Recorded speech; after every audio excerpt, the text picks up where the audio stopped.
여자분들에게는 좀 죄송한 군대 얘기를 서두로 말씀을 좀 드립니다.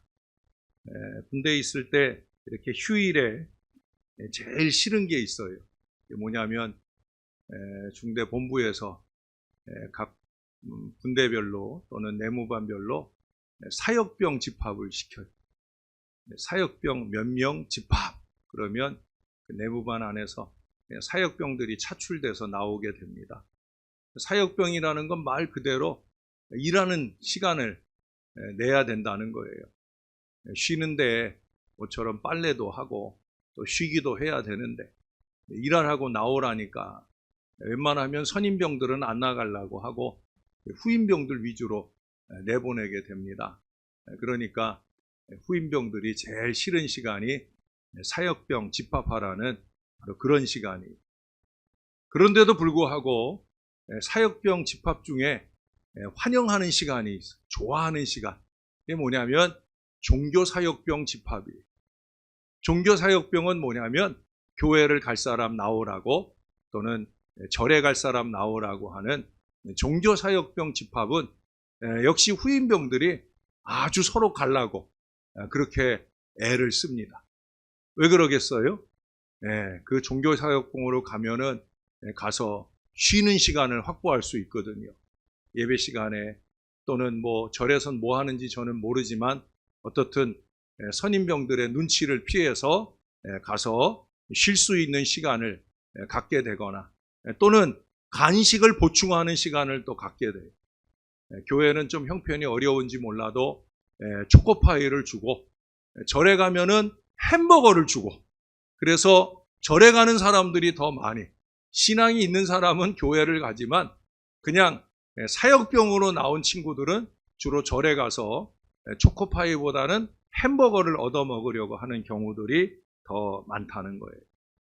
예배에 있어서 그들의 책임은 뭐냐? 그냥 머릿수를 채우는 그런 역할이 전부라는 거예요. 오늘날 우리의 예배 속에서도 죄송한 얘기지만 그렇게 부흥의 척도인 숫자 노름의 도구로만 쓰이는 교인들이 많이 있어요. 그냥 머릿수 안에 들 뿐이지 한 사람의 예배자로 하나님께 영광 돌리고 가는 분들이 많지 않더라는 얘기예요. 시인 도종환님의 여름꽃을 위로하는 글을 읽은 적이 있어요.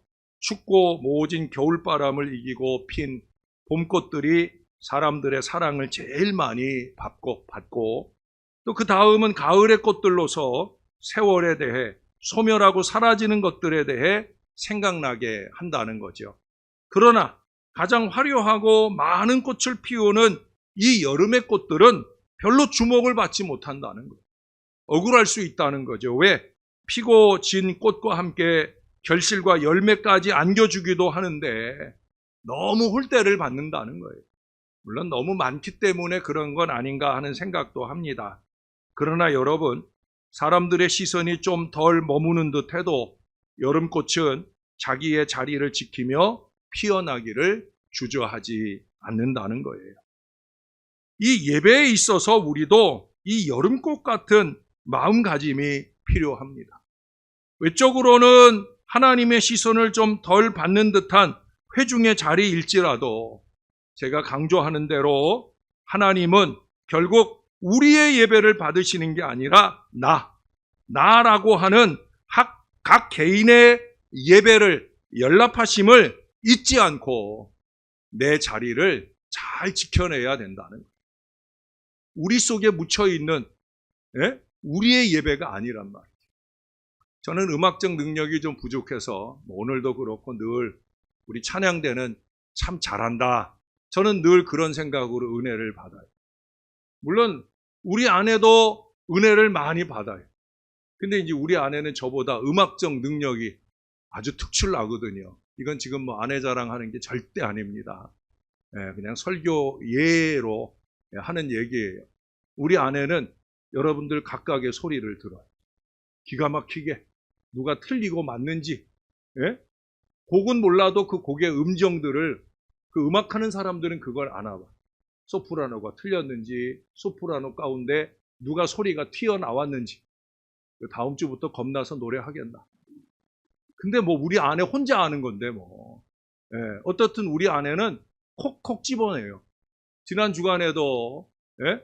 우리 찬양대에서 누구라고 얘기는 안 하겠지만 누구 소리가 이렇게 튀어나오더라는 거예요. 참 신기하지요. 근데 여러분, 하나님은 더 잘하신다는 거죠. 우리가 다 같이 찬양을 하지만 누구의 목소리를 하나님이 다 알고 들으신다는 거예요. 예? 누가 찬양하는데 찬양 안 하고 딴짓거리 하네. 하나님 다 아신다는 거죠. 안 그럴 것 같아요? 그래요, 여러분. 목사가 기도 인도를 하지만 그 기도에 누가 집중을 해서 그 기도를 자기의 기도로 드리는지 아니면 목사 기도할 때 그냥 지루하다 건성건성 지나가는지 하나님은 다 아신다. 예배의 모든 시간, 찬양으로부터 시작해서 기도며 헌금이며 모든 순서 하나하나를 하나님은 우리로 뭉뚱그려서 신월제일교회로 예배를 받는 게 아니라 누구의 예배, 누구의 예배, 누구의 예배, 누구의 예배, 한 사람 한 사람의 예배로 연락한다는 거예요. 내가 드려야 하는 모든 예배에서 나는 절대 회중이 아니라 제사장이다라는 사실을 잊지 말아야 된다는 거예요. 제사장이 없으면, 제사장이 늦으면 예배는 드려질 수 없고, 드려진다 할지라도 우리가 사울의 그 경우에서처럼 불완전한 예배일 수밖에 없다는 거예요. 온전한 나의 예배로 하나님께 올려드리는 저와 여러분의 모든 예배에 있어서 충직한 사람이 되어야 된다는 거예요. 어떤 남자가 애완동물 가게에서 진돗개 한 마리를 사려고 했어요. 그래서 주인에게 좋은 진돗개가 있는지, 주인이 마침 참 좋은 개가 한 마리 있다고 하면서 권하는 거예요. 진돗개의 가장 큰 특징은 뭐예요? 충성심이거든요. 그래서 물었습니다. 그 개가 주인한테 충실한 놈입니까? 라고 물었더니 그 주인이 한다는 말이 물론이죠. 내가 그 놈을 4번이나 팔았는데 4번 다 돌아왔어요. 충직한 거 맞죠? 근데 살만한 개예요? 아니에요? 아니죠. 사는 사람 입장에서는 사갖고 가봐야 또 본 주인한테 돌아갈 테니까. 근데 여러분, 정말로 저와 여러분은 우리 하나님 앞에 그렇게 진돗개 같은 충성심이 있느냐 하는 거죠. 예배하는 자리로 돌아오는 일에 있어서 우리 역시도 언제든 충직한 종이 되어야 된다는 거예요. 예배에 대한 책임적 자세 첫 번째는 뭐냐? 항상 그 자리에 있는 나 자신을 발견할 수 있어야 된다. 신월제일교회가 하나님 앞에 드리는 모든 예배의 자리는 내 자리가 되어야 한다. 제가 주중에 금요일에 여러분들한테 보내드렸던 그림 글에도 적어놨잖아요. 따라서 한번 해보십시다. 예배 자리, 내 자리, 예배 자리, 내 자리. 아멘? 아멘? 속으로 기어 들어가는 아멘을 하시는 분들, 예배 자리, 내 자리예요. 남의 자리 아니고 내 자리예요. 어느 교회 수요일은, 그날은 그 교회는 낮에 예배를 드려요. 지금은 그게 어려운 때죠. 지금은 거의 직장 생활들을 많이 하니까. 그때만 해도 낮 예배로 가능할 수 있는데, 그래서 10시쯤에 권차례로 모이고, 우리로 얘기하면 리더 헬퍼 모임이 먼저 모이고 11시에 예배를 드려요. 그럼 이제 12시에 그 교회는 격주로 수요일에 지역 노인들의 점심을 섬겼습니다.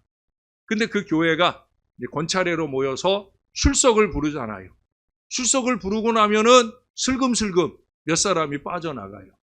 어디로 갔을까요? 이제 점심 준비를 위해 식당으로 내려가는 거예요. 예배는 빼먹고 점심 준비가 더 중요한 거예요. 물론 그 교회는 노인들의 점심을 섬기기 위한 준비를 위한 거니까 당연할 수 있지요. 근데 문제는 그 당연할 수 있는 일들을 위해 가는 사람만 있는 게 아니더라고요. 거기 이렇게 밑에 내려가 보면 식당에 일 없이 앉아 있는 권사님들도 많이 있어요. 예배보다는 수다가 좋은 거죠. 그래서 섬김을 핑계로 하고 그 자리에 가 있다는 거예요. 또 그러다 보니까 나중에는 제가 얘기했잖아요. 격주로 노인들 식사를 대접하는데 그러면 격주로 식사 준비를 안 하는 날도 있잖아요. 근데 그런 날들도 슬금슬금 내려가요. 뭐하러 내려가는가? 왜 하필 꼭 그 시간에 김장을 해야 되는지, 왜 그 시간에 미리 뭘 만들어야 되는지, 그런 핑계들로 예배 시간에 내려가기가 그게 습관이 되는 그런 분들이 있더라는 거예요. 그것은 주일학교 행사나 또 다른 예배를 위해 일부 예배를 참석할 때, 또 기관이 봉사한 후에 올라오는 이 낮예배 역시도 그 시간에 구애받지 않고 들어오는 때우기식의 얼굴 도장을 찍고 가는 경우들이 많이 있다는 거예요. 그러니까 예배 중간에 슬금 들어왔다가 예배 끝나기 전에 슬금 나가고, 목사를 만나러 왔다 가는 건지 친구들을 만나러 왔다 가는 건지 모를 예배가 많이 있더라는 거예요. 여러분, 그런 마음으로 우리가 구제를 하고 섬김을 하고 헌신을 하든지 그 모든 것들은 어찌 보면 하나님을 우롱하는 거죠. 누가 받으시는 건데? 하나님이 받으시는 건데, 우리는 이런 쓸모없는 어리석은 착각과 헛수고에 땀 흘리게 되는 경우가 많이 있다는 거예요. 열심히 헌신한 우리 주 안에서 쉬게 되는 이 한 해에는 우리가 모든 예배에 대한 우리의 의식과 태도가 바뀌어야 됩니다. 교회의 모든 예배를 책임질 수 있는 마음이 필요하다는 거예요. 그것도 의무감으로서가 아니라, 마지못해서가 아니라 기대와 감격으로 예배를 책임지는 믿음의 사람들이 되어야 된다는 거예요. 예배 자리 내 자리뿐 아니라 은혜 자리 내 자리의 마음으로 우리가 예배할 수 있어야 된다는 거예요. 오늘 본문에 우리가 3장을 읽었는데 2장의 말씀엔 어떤 내용이 있느냐? 이제 예루살렘 성벽이 회파됐다는 소리를 듣고 이 느헤미야가 기도하는 중에 감동을 받아서, 그럼 네가 가라 하는 하나님의 은혜로 왕에게 부탁을 하고 목숨 걸고 부탁을 허락받아서 그래서 성벽을 재건하러 와요. 그는 와가지고 시간을 지체하지 않아요. 2장에 보면 그는 그 즉시 어디가 얼만큼 무너졌는지 재건 공사를 잘하기 위해서 성벽을 쭉 돌아봅니다. 그러고 나서 또 시간을 지체하지 않아요. 3장에 오늘 우리가 본 것처럼 바로 이 재건 역사를 시작을 합니다. 그런데 이 느헤미야가 탐색한 지역은요, 오늘 1절에 말하고 있는 이 양문의 반대쪽이에요. 주로 많이 무너진 지역을 중심으로 점검이 이루어진 거예요. 근데 어찌 보면 함께 이 일에 동역하는 사람들이 생각할 때는 지도자 느헤미야가 엉뚱하게도 정반대에 별로 많이 문제가 생기지 않은 이 양문을 재건하는 일에 첫삽을 뜨고 있다라고 하는 거예요. 그것은 7장에 가면은 거기에서 백성들을 재배치함에 있어서도 가장 먼저 성전 봉사자들을 세우는 일을 먼저 하고 있다는 거예요. 여기 2절 이하에서는 단순히 건축이나 중수라는 표현을 사용한 데 반해서 1절에서는 뭐라고 그래요? 건축하여 성별했다라고 하는 말씀을 덧붙이고 있어요. 왜 느헤미야가 이렇게 했을까? 네? 잘 아는 대로 여기 양문이라고 하는 것은 말 그대로, 이름 그대로 제사 제물, 주로 많이 제물로 쓰는 양들이 들어오고 제물로 드리고 난 뒤에 태워버릴 것들이 나가는, 부순물이 나가는 바로 그런 문이 바로 양문이에요. 다시 말해 제사용 문이다라고 하는 거예요. 느헤미야는 이스라엘의 성벽과 신앙의 회복, 조직의 정비에 있어서 최우선 과제는 바로 제사, 예배라는 거예요. 예배를 세우는 게 우선이다라는 생각을 했다는 거예요. 그것은 외적인 탐색으로 알 수 있는 문제가 아니라 마음으로 느끼고 반성되는 거죠. 여러분, 저는 예배할 때마다 마음으로 느끼고 반성이 됩니다. 네? 마음으로 느껴요.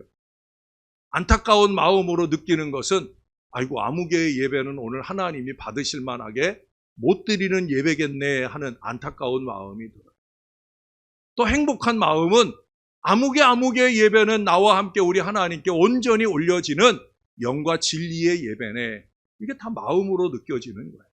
물론 목사가 시선으로 보니까 마음으로도 느껴지지만 느헤미야의 마음, 하나님의 마음으로 느껴지는 거예요. 여러분, 우리에게 무너진 것이 훤히 보이는 곳이 많이 있지만 무엇보다 예배를 재건해야 됩니다.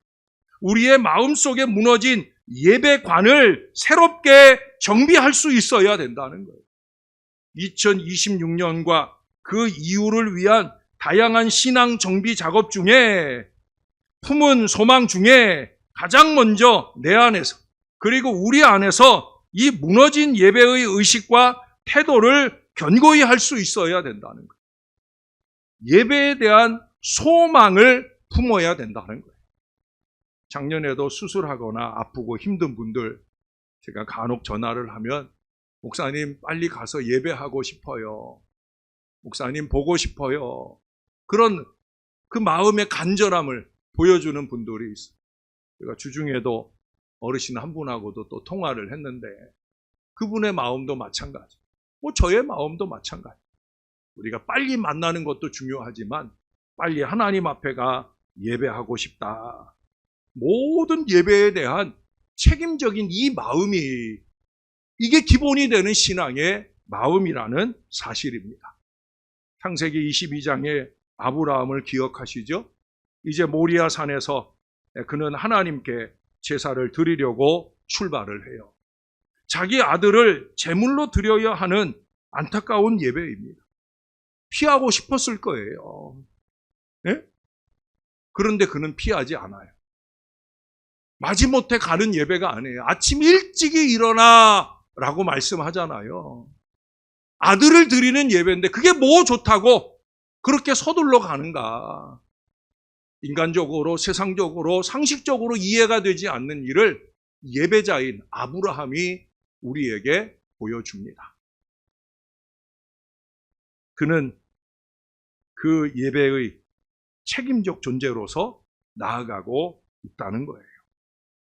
아브라함은 그 예배를 통해 가장 귀하게 여기는 것, 그 아들을 포기하는 것을 요구받고 있는데도 불구하고 기쁘게 나아가고 있다는 거예요. 아브라함 자신이 가장 집착하는 거 아니겠어요? 생각해 보세요. 75살 나이에 이 아들 주실 거라는 약속을 받았고요. 25년을 기다렸어요. 우리는 1년 기다리는 것도 힘들어 하는데 25년을 기다렸어요. 제가 이 교회 와서 기도 제목 받고 11년 이상을 기도하는 일들, 그 일들의 결실을 소망하는데 25년을 기다렸던 일, 아브라함은 그 응답을 받아서 나이 100세에 이삭을 받았어요. 근데 그 아들을 내놓으라고. 그 아들 드리고 나면 자기 아내는 90세고 자기는 100세고 또다시 자식을 낳을 수 있는, 아니 100세가 훨씬 넘었죠. 이삭이 많이 자랐으니까. 다시 아이를 가질 수 있는 그런 육체적 여력이 안 되는 거예요. 그런데도 불구하고 그는 자기 아들을 찔러서 포기해야 되는 그 예배를 책임지고 있다는 거죠. 여러분, 예배는 성령의 검인 하나님의 말씀을 통해 찔리는 시간이에요. 내가 포기하지 못하고 집착하고 있는 그걸 이 말씀으로 찌르고 그리고 하나님께 다 드리는 시간이라는 거예요. 진짜 포기하지 않는 그 무엇이 있잖아요. 네? 자존심이거나 욕심이거나 세속적인 즐거움이거나 아직도 포기할 수 없다고 그렇게 움켜쥐고 있는 그것들을 찔러서 내던질 때 그때 예배가 예배될 수 있다는 거죠. 근데 우리는 그 반대잖아요.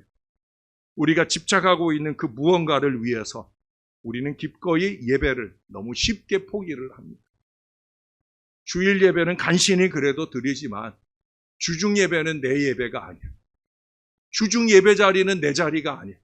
그런 마음으로 너무나 쉽게 포기하고 산다는 거예요. 사랑하는 여러분, 한번 생각해 보세요.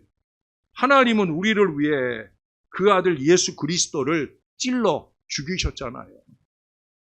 제가 우리 딸내미 덕분으로 앱을 하나 알아가지고 제가 어제도 그 앱 속에서 예수님의 우리를 품어 안으신 사랑을 많이 묵상을 했어요. 주 안에서 쉬는 거니까 그 안에서 그런 그림들을 찾아보느라 노력을 많이 하는데, 그래서 모처럼 그 못자국 난 주님의 손길도 여러 장 사진을 그림을 보았고요. 근데 제가 이번에 제일 많이 감동받은 그림은 예수님이 이렇게 걸어가는 그 발의 발바닥이 이렇게 보이는, 그리고 거기 뒤를 어린아이가 이렇게 따라가는 그런 모습의 그림이에요. 제가 얼마 안 있으면 한번 보내드려 볼게요. 근데 제가 거기서 깜짝 놀랐어요. 우리는 그동안에 그 손에 못자국만 생각을 했는데 예수님이 우리를 위해 동행하며 가는 그 발에도 못이 찔려 있었던 것을 우리는 잊고 살아왔다는 거예요. 우리와 동행하시는 주님의 발걸음에 하나님이 그 아들을 찌르신 그 못자국이 있다는 사실을 우리가 잊고 살았다는 걸 제가 주중에 다시 한번 깨달았어요. 우리는 그 하나님께 어떤 보상을 드리겠습니까? 그렇게 아들을 손과 발을 다 찌르고 허리에 옆구리를 찌름 당하게 그렇게 우리에게 내어주신 우리 하나님께 우리는 어떤 보상을 드려야 제대로 잘 드리고 사는 것일까? 그것은 바로 예배입니다. 예배. 우리도 찔러야 된다는 거예요. 아니, 찔려야 되는 거예요. 그리고 포기할 수 있어야 되는 거예요. 예배 전과 예배 후가 똑같은 상태로 돌아간다고 하면 우리는 하나님의 얼굴에 침을 뱉고 돌아가는 거예요. 나 오늘도 왔다 간다. 잘 있어라 하나님아. 그 마음으로 가는 것과 하나도 다를 게 없다는 거예요. 예배를 왔으면 그러면 다른 마음으로 가야 되죠. 동방박사들이 아기 예수께 경배하고 다른 마음으로 다른 길로 갔던 것처럼 우리도 마찬가지예요. 그러지 않고서는 우리는 예배하고 세상에 나가서 제대로 크리스찬 이름값을 할 수 없어요. 세상 사람들인 것처럼 그렇게 신용하고 살아야 먹고 살 길이 열린다 생각하고 우리는 얼마든지 예수 안 믿는 것처럼 살아갈 때가 많이 있다는 거예요.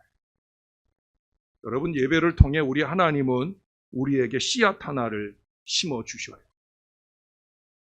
그러나 다음 주일에 돌아오는 많은 사람들의 마음에 그 씨앗으로 꽃밭을 일궈오는 사람들이 그리 많지 않다는 거예요.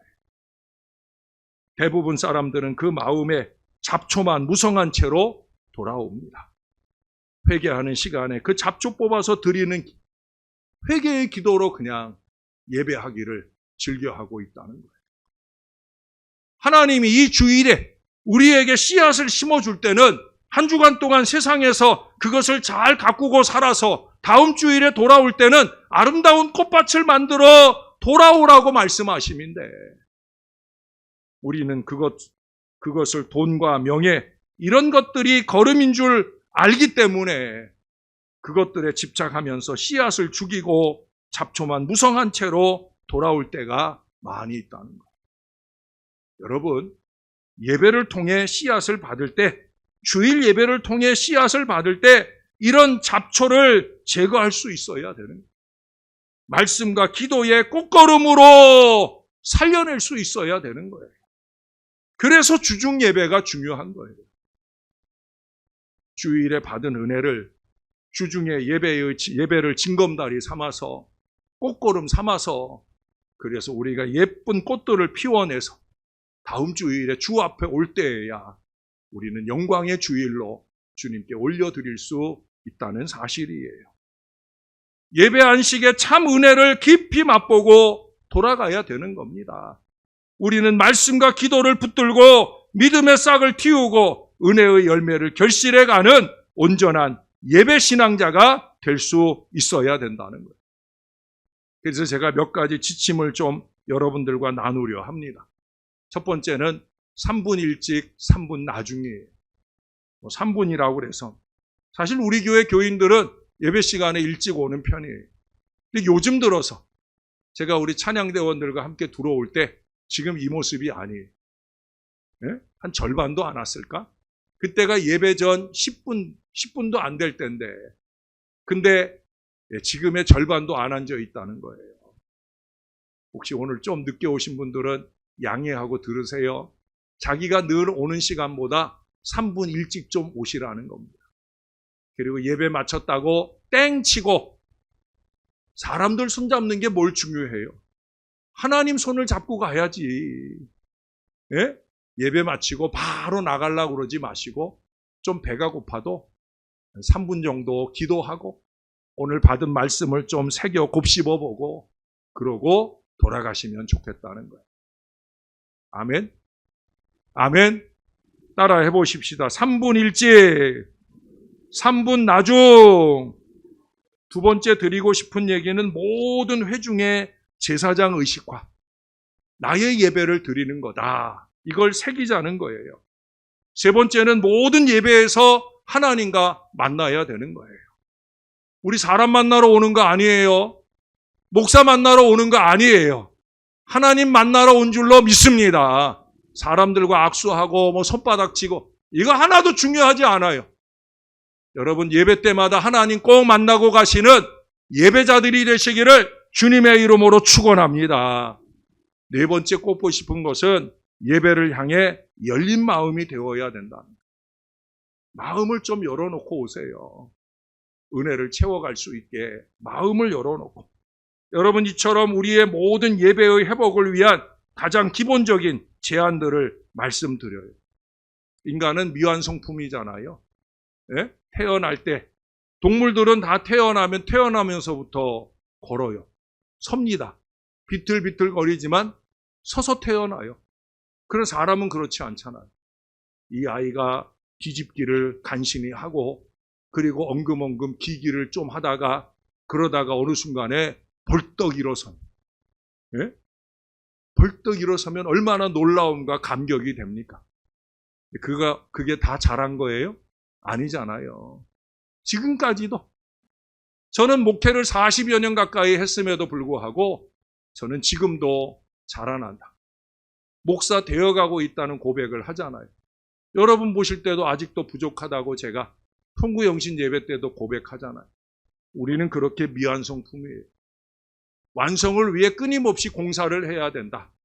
제가 가정 예배 드릴 때도 서로의 이마에 공사 중이라고 하는 편말이 있는 걸로 생각을 하고 이해하고 사랑하며 살자 얘기를 하잖아요. 우리의 제일 공사, 으뜸된 공사, 첫 번째 공사는 바로 예배 공사가 되어야 되는 거예요. 아담의 두 아들 가인과 아벨 사이의 첫 번째 문제는 뭐였어요? 예배였어요. 그들만입니까? 아니에요. 가인은 예배에 실패하면서 그의 사랑하는 동생을 돌로 쳐 죽이는 인생을 실패하는 안타까운 모습을 보입니다. 여러분 잊지 마세요. 예배를 실패하면 모든 것에 실패할 수 있어요. 그러나 예배에 성공하면 모든 것에 성공하는 인생을 살 수 있어요. 믿음의 조상 아브라함의 성공 인생은 예배의 성공자이기 때문이에요. 다윗의 인생은 하나님 앞에 예배하고 찬송하고 기도하는데 성공했기 때문에 그가 성공의 가도를 달릴 수 있는 거예요. 저나 여러분도 마찬가지여야 됩니다. 하나님의 사람 되는 제일 된 작업은 예배다. 뭐라고요? 예배예요.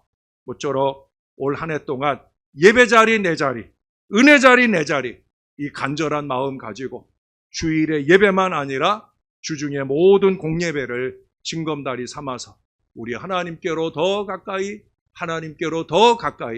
그렇게 아름답게 나아가는 저와 여러분들이 꼭 되시기를 우리의 구주 되시는 예수님 이름으로 간절히 축원합니다.